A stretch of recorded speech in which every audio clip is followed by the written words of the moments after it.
Thank you, Mr. Chairman. Thank you, Ranking Member. Thank you, committee members, for allowing me to have an opportunity to talk about my good friend, Linda McMahon. I'll say that one of the things I love about the Ranking Member is his passion about the things he cares deeply about. He and I don't agree on the conclusions or the solutions, but I do believe that he is a thoughtful person who cares about the issues, and I hope that doesn't hurt your reelection bid. But let me say this.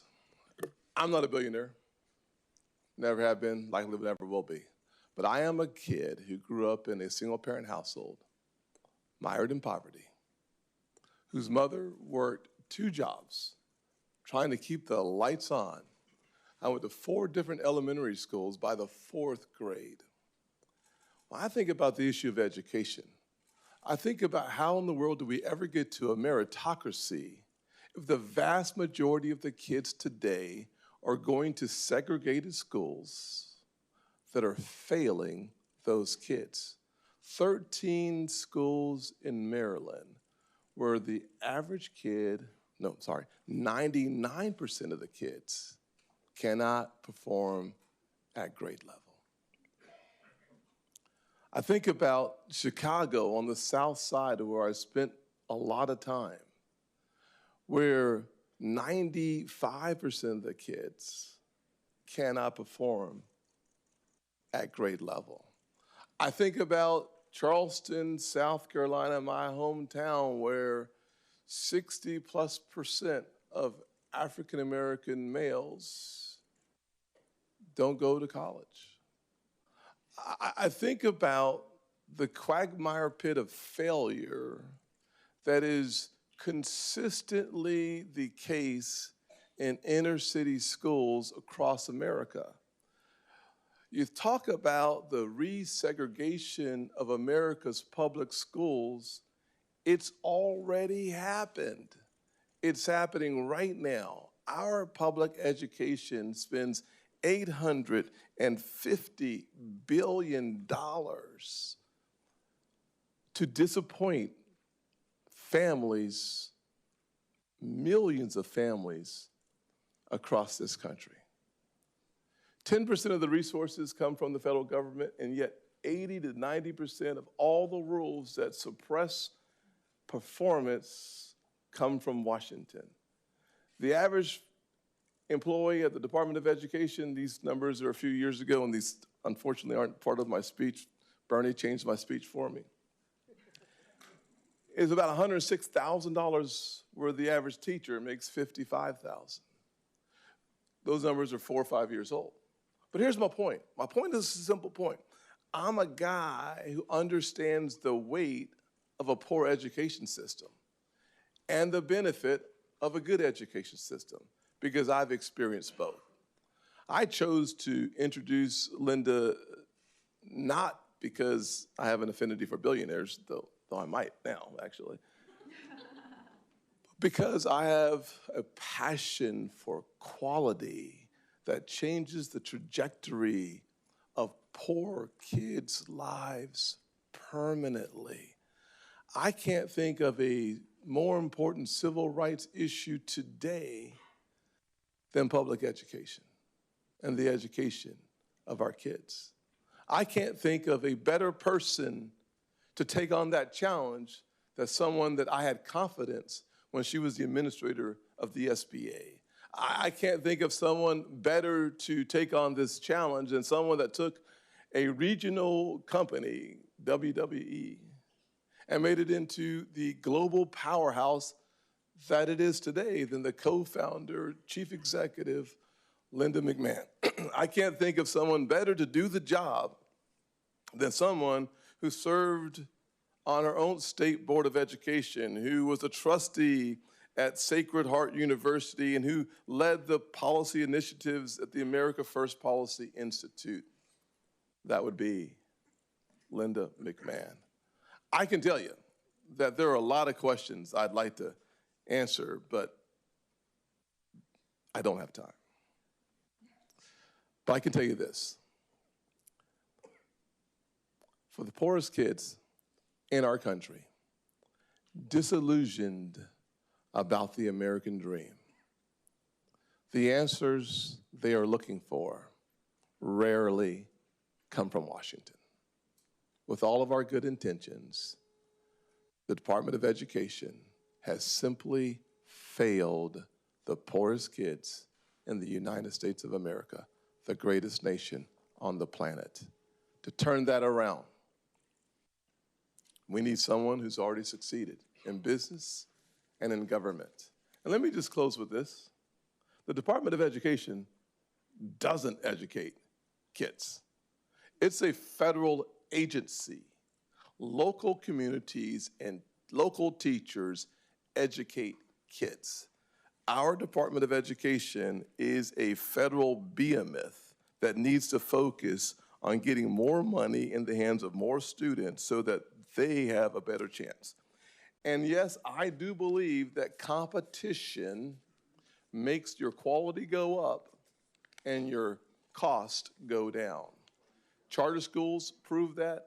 Private schools prove that. And finally, Pell Grants. Pell Grants take public dollars to private schools. Unfortunately, poor black kids today, the vast majority, won't have a Pell Grant. Why? Because if you don't graduate from high school, if you don't have proficiency in reading, math, and science, the likelihood of you going to college is zero. Let's improve our K through 12 system so that more of America's poor rural kids and inner city kids both have the experience I have of realizing their version of the American dream.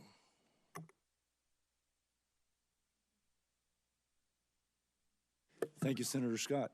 Very powerful. Senator Britt. Well, that was amazing. Thank you. My colleague nailed it.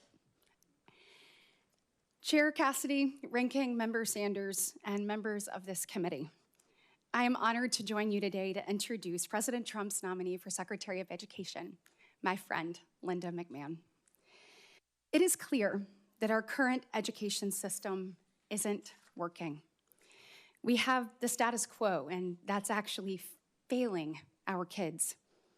As you mentioned, Mr. Chairman, the latest NAEP scores show that students' reading and math scores are down in almost every single state, to the point where only 30% of 8th graders are meeting reading proficiency levels. The status quo in education just hasn't failed students. It's failed parents, just like me. And very respectfully, Mr. Ranking Member, the America that you just described, the one that you're fearful will be created, it already exists. Our students deserve better. Our parents deserve better. We have to do something different in order to achieve a different result. For far too long, the Department of Education has catered to far-left bureaucrats at the expense of moms and dads. It has pushed for school closures, removed parental rights from the equation, promoted radical ideologies in the classroom, and supported allowing men and boys to play in women and girls' sports. Enough is enough. We need a change agent at the Department of Education, and that change agent is Linda McMahon. She is the perfect antidote to what is wrong with education in this country. Linda has an immensely successful track record as a business executive, as a leader of a government agency, and at the America First policy, as an America First policy advocate. She is not just an overwhelmingly qualified nominee for Secretary of Education, but a nominee who can make a real difference at the department that sorely needs it. She's also a grandmother of 6, with a personal stake in the quality of our education system. She understands how important it is that our kids learn what they're supposed to, and how important it is for parents to be empowered. I'm right there with her. And that's not the only mission that Linda will pursue at the Secretary of Education as a secretary. Attending a 4-year college or university is the right path for many Americans, but it's not the only one available to graduating high schoolers, and Linda will ensure that students know that. Linda led efforts to empower the American worker at AFPI and I am confident that she will make aligning our education system and our workforce systems a priority at the Department of Education. That means strengthening 21st century skills training and job preparedness, bridging the gap between technical school programs and industries, and expanding apprenticeships and credentialing programs. Linda McMahon is someone who knows how to reform our education system so it actually prepares our kids for the future, while also empowering parents to make decisions that affect their children's lives. She has the experience as an executive. She already demonstrated her immense ability to get the government out of the way as head of the Small Business Administration. And she knows both K-12 and higher education, as my distinguished colleague, Senator Scott, said, in serving on the Connecticut State Board of Education and the Sacred Heart University Board. She was on that since 2004. Her confirmation as Secretary of Education will be a monumental step towards preserving the American dream and making a bright future possible for the next generation of Americans. Let's put parents in the driver's seat. Let's return to the fundamentals of the classroom learning and teach kids the skills they need to actually achieve their goals. Let's put education in the hands of states, not unaccountable federal bureaucrats. And for our kids' sake, let's confirm my friend, Linda McMahon. Thank you, Mr. Chairman. Thank you, Senator Britt. Ms. McMahon, now for your opening statement, and you're welcome to introduce your guest. Thank you very much, Chairman Cassidy. Yes, I'd like to introduce my daughter, Stephanie McMahon, Paul Levesque, her husband, and my son, Shane McMahon. I'm so happy to have them here, and many friends have come from far places, so I welcome having them here today and appreciate that they're here. So,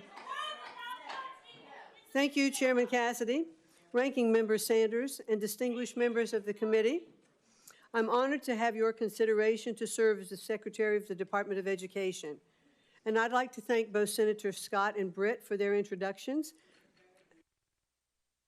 Members of the audience are reminded disruptions will not be permitted while the committee conducts business. We ask you to respect that. I'm sorry. Certainly.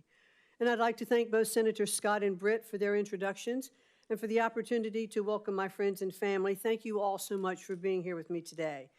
I would also like to thank President Trump for his confidence in me to lead a department whose mission and authority were a special focus of his campaign.